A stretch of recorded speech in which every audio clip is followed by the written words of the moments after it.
Good morning, everyone, and welcome back to Sober Readings. Today is Saturday, June 6th. Let's begin today's episode like we always do with the Serenity Prayer. God, grant us the serenity to accept the things we cannot change, courage to change the things we can, and the wisdom to know the difference. Today's reading from Daily Reflections. All we do is try. Can he now take them all, every one? That's in the Big Book of Alcoholics Anonymous, page 76. In doing step 6, it helped me a lot to remember that I am striving for spiritual progress. Some of my character defects may be with me for the rest of my life, but most have been toned down or eliminated. All that step 6 asks of me is to become willing to name my defects, claim them as my own, and be willing to discard the ones I can, just for today.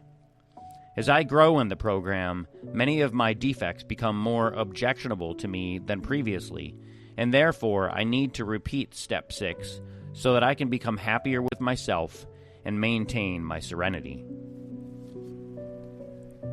Today's reading from 24 Hours. June 6, AA Thought for the Day. Alcoholism is usually a symptom of some underlying personality problem. It's the way we alcoholics express our maladjustments to life. I believe that I was a potential alcoholic from the start. I had an inferiority complex. I didn't make friends easily. There was a wall between me and other people, and I was lonely.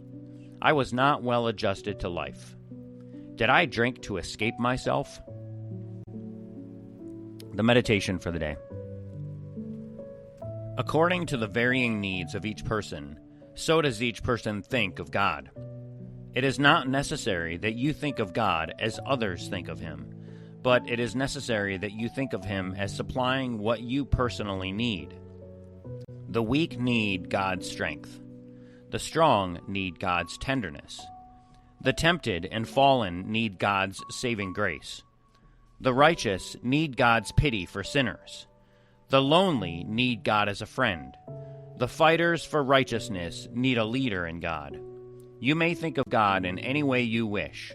Men usually do not turn to God until they need him. Today's prayer for the day. I pray that I may think of God as supplying my needs. I pray that I will bring all my problems to him for help in meeting them. And for today's final reading, we'll go back to AA Comes of Age. This is chapter 2, and we're going to pick up where we left off. And I'm going to read the last line where I left off last time. It's Bill W. giving a speech, and it's about one of his last relapses. And he says, "If there is a God, let him show himself. I am ready to do anything. Anything." And then I'll pick it up from here. Suddenly, the room lit up with a great white light. I was caught up into an ecstasy which there are no words to describe. It seemed to me, in the mind's eye, that I was on a mountain and that a wind, not of air, but of spirit, was blowing. And then it burst upon me that I was a free man. Slowly, the ecstasy subsided. I lay on the bed, but now, for a time, I was in another world, a new world of consciousness. All about me and through me, there were a wonderful feeling of presence, and I thought to myself, so this is the God of the preachers. A great peace stole over me, and I thought, no matter how wrong things seem to be, they are still all right. Things are all right with God and his world. Then, little by little, I began to be frightened. My modern education crawled back and said to me, "You are hallucinating. You'd better get to the doctor." Dr. Silkworth asked me a lot of questions. After a while, he said, "No, Bill, you're not crazy. There's been some basic psychological or spiritual event here. I've read about these things in the books. Sometimes spiritual experiences do release people from alcoholism." Immensely relieved, I fell again to wondering what actually had happened. More light on this came the next day. It was Ebby, I think, who brought me a copy of William James' Variety of Religious Experience. It was rather difficult reading for me, but I devoured it from cover to cover. Spiritual experiences, James thought, could have objective reality, almost like gifts from the blue. They could transform people. Some were sudden, brilliant illuminations. Others came on very gradually.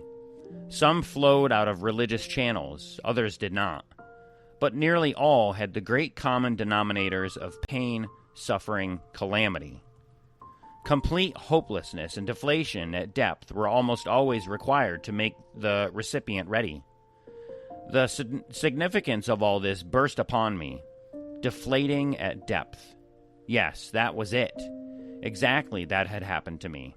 Dr. Carl Jung had told an Oxford group friend of Ebby's how hopeless his alcoholism was, and Dr. Silkworth had passed the same sentence upon me. Then Ebby, also an alcoholic, had handed me the identical dose. On Dr. Silkworth's say-so alone, maybe I would never have completely accepted the verdict. But when Ebby came along and one alcoholic began to talk to another, that clinched it. My thoughts began to race as I envisioned a chain reaction among alcoholics, one carrying this message and these principles to the next. More than I could ever want anything else, I now knew that I wanted to work with other alcoholics. As soon as I was discharged from the hospital, I associated myself with the Oxford groups. We worked at Sam Shoemaker's cavalry mission and also at Towns Hospital. Ebby came to live with Lois and me in Brooklyn. I started out after drunks on jet propulsion. My sudden spiritual experience, however, had its disadvantages. I was soon heard to say that I was going to fix up all the drunks in the world, even though the batting average on them had been virtually nil for the last 5,000 years. The Oxford groupers had tried and mostly failed, and were fed up. Sam Shoemaker, in fact, had just had a run of bad luck. He had housed a bunch of drunks in an apartment near his church, and one of them, still resisting salvation, had peevishly thrown a shoe through a fine stained glass window in Sam's church. No wonder my Oxford group friends felt that I had better forget about alcoholics. But I was still mighty cocksure, and I ignored their advice. Mine was kind of a twin-engine power drive consisting of one part of genuine spirituality and one part of my old desire to be a number one man. This posture didn't pan out well at all. At the end of 6 months, nobody had sobered up. And believe me, I had tried them by the score. They would clear up for a little while and then flop dismally. Naturally, the Oxford groupers became very cool indeed toward my drunk fixing.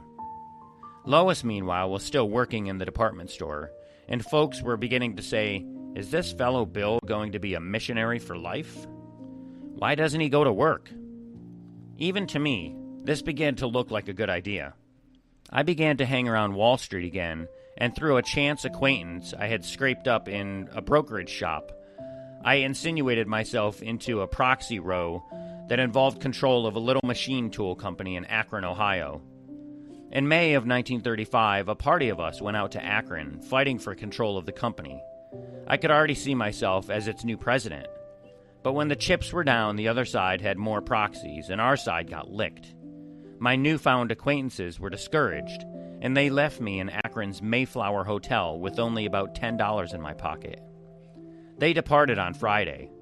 On Saturday, Mother's Day Eve, I was pacing up and down the hotel lobby, wondering what I could do. The bar at one end of my beat was filling up rapidly. I could hear the familiar buzz of conversation in there. Down at the other end of the lobby, I found myself pausing before a church directory. Then I was seized with a thought. I'm going to go get drunk. Or no, maybe I won't get drunk. Maybe I'll just go into that bar and drink some ginger ale and scrape up an acquaintance. Then I panicked. That was really a gift. I had never panicked before at the threat of alcohol. Maybe this meant that my sanity had been restored. I remembered that in trying to help other people, I had stayed sober myself. For the first time, I deeply realized it. I thought, you need another alcoholic to talk to. You need another alcoholic just as much as he needs you.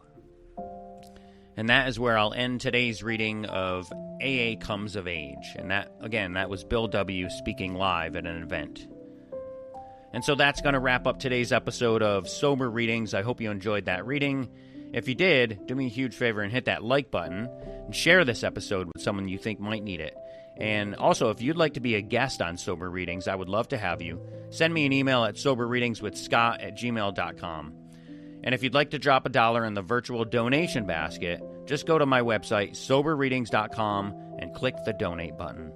So thank you so much for listening today. Stay sober, keep reading, and I'll see you in the next episode. Until then, take care of yourselves and each other, and remember, just for today, don't drink, go to a meeting, and keep coming back. Have a great day, and as my friend Larry says, best day ever.